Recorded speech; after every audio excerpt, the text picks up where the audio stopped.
सोचिए, आप एक ऐसी मशीन में बैठे हैं जो किसी जादू की तरह जमीन से 10 सेंटीमीटर ऊपर उठ जाती है। कोई आवाज नहीं, कोई धक्का नहीं और कोई पहिए नहीं। आप इतनी तेजी से बढ़ रहे हैं कि खिड़की से बाहर का नजारा एक धुंधली लकीर बन गया है। 603 किलोमीटर प्रति घंटा की रफ्तार पर यह मशीन सिर्फ सफर नहीं कर रही, बल्कि फिजिक्स के उन उसूलों को तोड़ रही है जिन्हें हम बचपन से सच मानते आए हैं। लेकिन इस फ्लोटिंग ट्रेन के पीछे एक ऐसा राज छुपा है जो 60 साल पुराना है, और इसका सच जानने के बाद आपकी ट्रेन का सफर करने की सोच हमेशा के लिए बदल जाएगी। यह कहानी सिर्फ एक रेलवे ट्रैक की नहीं, बल्कि एक ऐसे जुनून की है जिसने एक पूरे देश के भूगोल को बदलने की कोशिश की। इसके पीछे छुपा है एक मास्टरमाइंड का नाम और $72 बिलियन का वह खौफनाक रिस्क जिसे दुनिया ने बार बार खत्म होते देखा, फिर भी वह खत्म नहीं हुआ। यह एक ऐसी सफर है जहां आपको हर पल यह एहसास होगा कि क्या सच में हम इंसान वक्त और दूरी दोनों को मात देने की ताकत रखते हैं। क्या वाकई कोई मशीन इतनी शांत हो सकती है कि 600 किलोमीटर प्रति घंटा की रफ्तार पर भी एक अखबार का पन्ना तक न हिले। लेकिन आगे बढ़ने से पहले आपसे एक रिक्वेस्ट है, अगर आप हमारे चैनल पर नए हैं तो इसे प्लीज सब्सक्राइब जरूर कर लीजिए, और अगर वीडियो अच्छा लगे तो लाइक करना मत भूलिएगा। असंभव के पीछे का असली मास्टरमाइंड योशियुकी कासाई। इस पूरे किस्से के केंद्र में एक शख्स था, योशियुकी कासाई। जब दुनिया नॉर्मल ट्रेन सोच रही थी, तब योशियुकी कासाई एक ऐसे फ्यूचर को देख रहे थे जो तब तक सिर्फ एक कागज पर बनी तस्वीर था। योशियुकी कासाई ने इस प्रोजेक्ट को सिर्फ एक काम नहीं, बल्कि अपनी जिंदगी का मकसद बना लिया था। उनके लिए यह प्रोजेक्ट एक जिद थी जिसे पूरा करने के लिए उन्होंने अपनी सारी ताकत झोंक दी। योशियुकी कासाई का विजन इतना बोल्ड था कि बड़े बड़े इंजीनियर्स भी कांपने लगे थे, क्योंकि वह इंसान ऐसे रास्ते पर चलने का फैसला कर चुका था जहां हर कदम पर मौत का खतरा था।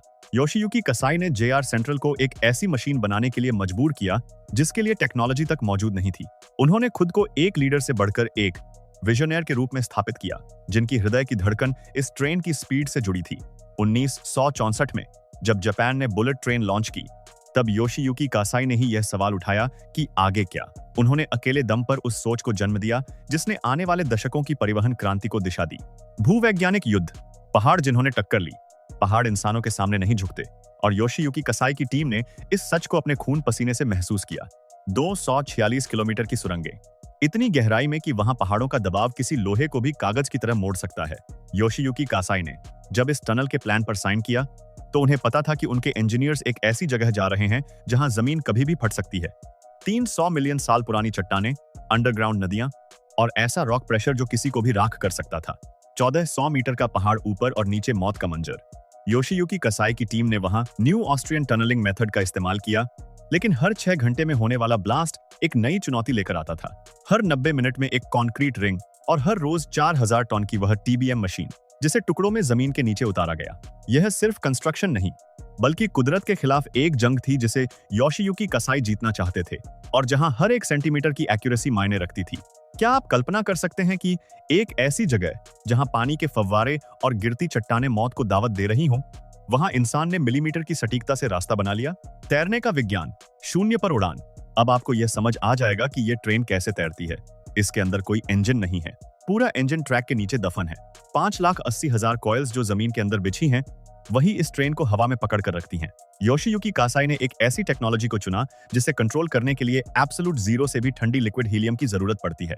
सोचिए, -269 डिग्री सेल्सियस का वह खौफनाक टेम्परेचर जहां जिंदगी खत्म हो जाती है, वहीं पर इस ट्रेन की जान बसी है।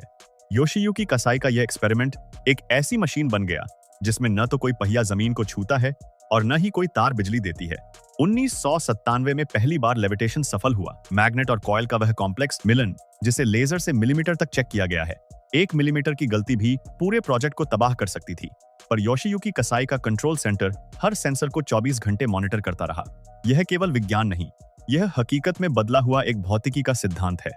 अरबों डॉलर की देरी, खामोशी का शोर। एक वक्त ऐसा आया जब $72 बिलियन का यह प्रोजेक्ट एक सिंगल सिग्नेचर की वजह से बंद हो गया। 4 साल तक काम रुका रहा। एक गवर्नर ने इस प्रोजेक्ट को रोक दिया था, और योशियुकी कासाई का सपना मिट्टी में मिलता हुआ दिख रहा था। इंजीनियरिंग का इतना बड़ा प्रोजेक्ट, इतना पैसा और इतने सालों की मेहनत, सब खत्म होने की कगार पर थी। लेकिन योशियुकी कासाई ने हार नहीं मानी। उनका हर एक दिन उस 4 साल के सन्नाटे में एक नई स्ट्रैटेजी बनाता गया। जब 2024 में वह रुकावट हटी, तब तक योशियुकी कासाई का विजन और भी मजबूत हो चुका था। उन्होंने न सिर्फ पैसे का इंतजाम किया, बल्कि टनल से निकले पानी को वापस नदियों में भेजकर पर्यावरण को भी बचाया। यह सिर्फ एक प्रोजेक्ट नहीं था, यह योशियुकी कसाई की एक ऐसी जीत थी जिसमें उन्होंने अपनी इंटेग्रिटी और टेक्नोलॉजी दोनों को बचाए रखा। क्या आप सोच सकते हैं कि एक व्यक्ति का अटूट विश्वास कैसे इतने बड़े तंत्र को फिर से गति दे सकता है? अदृश्य इंजीनियरिंग डिजाइन की एक अनोखी क्लास। इस ट्रेन की नाक का डिजाइन कोई फैशन नहीं, बल्कि एक जरूरत है। तो 15 मीटर लंबी नाक, 3 साल की विंड टनल टेस्टिंग, यह सब इसलिए ताकि जब ट्रेन 500 किलोमीटर प्रति घंटे की स्पीड से टनल में घुसे तो एयर प्रेशर से वह फट न जाए। कैबिन के अंदर का वह प्रेशर सिस्टम जो कानों को सुनने से बचाता है, वह सब योशियुकी कासाई की टीम की बारीक सोच का नतीजा है। 1200 सेंसर्स हर वक्त ट्रेन की हर हरकत को चेक कर रहे हैं। अगर एक छोटा सा मैग्नेट भी गर्म भी होता है तो सेफ्टी सिस्टम एक्टिवेशन के लिए तैयार है। योशियुकी कसाई ने इस ट्रेन को सिर्फ तेज नहीं बल्कि दुनिया की सबसे सेफ मशीन बनाया है। अर्थक्वेक सेंसर सिस्टम, जहां भूकंप के झटके आने से पहले ट्रेन रुक जाती है, यह योशियुकी कासाई की उस सोच का प्रमाण है जहां जान की कीमत रफ्तार से ज्यादा है। 2015 में 603 किलोमीटर की रफ्तार छूकर उन्होंने इतिहास रच दिया।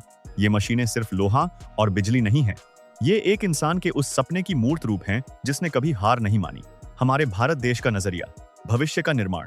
अब जरा सोचिए, हमारे देश में भी इंफ्रास्ट्रक्चर का एक नया दौर शुरू हो चुका है। हमारे यहाँ के पहाड़ी इलाकों और जियोलॉजिकली डिफिकल्ट रीजन्स में भी आज टनल और ब्रिजेस का जाल बिछ रहा है। जिस तरह योशियुकी कासाई ने जापान की जियोग्राफी की चुनौतियों को एक्सेप्ट करके टेक्नोलॉजी से उन्हें हराया, वही स्पिरिट आज हमारे इंजीनियर्स में दिखती है। हमारे देश में भी टनल्स बन रहे हैं जहां इंजीनियरिंग का लेवल वर्ल्ड क्लास है। हम भी अब उन बुलंदियों को छू रहे हैं जहां सिर्फ सपने देखे जाते थे। योशियुकी कसाई का एग्जाम्पल हमें यह सिखाता है कि अगर विजन क्लियर हो और रास्ता मुश्किल, तो टेक्नोलॉजी का सही इस्तेमाल किसी भी दिशा को बदल सकता है। हम एक ऐसे फ्यूचर की तरफ बढ़ रहे हैं जहां दूरियां सिर्फ एक शब्द बनकर रह जाएंगी। क्या हम भी कभी ऐसे ही अजूबों के साक्षी बनेंगे जो पूरी दुनिया को हैरान कर देंगे? यह जज्बा ही वह पहली सीढ़ी है जो हमें एक विकसित राष्ट्र की ओर ले जाती है। एक खामोश क्रांति। 2034 का वह दिन दूर नहीं जब यह ट्रेन 603 किलोमीटर प्रति घंटा की रफ्तार से गुजरेगी। योशियुकी कसाई ने जो बीज बोए थे, वह एक ऐसा मॉन्यूमेंट बन चुके हैं जो इंसानी हिस्ट्री में हमेशा याद रखा जाएगा। यह ट्रेन सिर्फ एक मशीन नहीं, बल्कि योशियुकी कसाई की वह सोच है जिसमें उन्होंने दिखा दिया कि अगर हौसला बुलंद हो तो जमीन को छुए बिना भी मंजिलों तक पहुंचा जा सकता है। यह कहानी अब खत्म हो रही है, लेकिन इसका असर हमेशा रहेगा। जब भी आप किसी ट्रेन को चलते देखेंगे, आपको योशियुकी कसाई का वह फ्लोटिंग मैजिक याद आएगा, क्योंकि असली इंजीनियरिंग वही है जो दुनिया को बदलने की ताकत रखती है। क्या आप तैयार हैं उस दिन के लिए जब वक्त की कोई अहमियत नहीं रहेगी? क्योंकि योशियुकी कसाई का सपना अब सच होने के करीब है। यह तो बस शुरुआत है। आने वाला वक्त इंजीनियरिंग के ऐसे और भी अनगिनत चमत्कारों का गवाह बनेगा जो आज हमें नामुमकिन लगते हैं। क्या आप इस क्रांति का हिस्सा बनने के लिए उतने ही उत्सुक हैं जितने हम हैं? अगर आपको यह जानकारी पसंद आई और आप चाहते हैं कि हम ऐसे ही भविष्य के अविश्वसनीय चमत्कारों पर और भी वीडियो लाते रहें, तो हमारे चैनल को सब्सक्राइब जरूर करें। इस वीडियो को लाइक करें और अपने उन दोस्तों के साथ शेयर करें जो नई तकनीकों और इंजीनियरिंग के दीवाने हैं।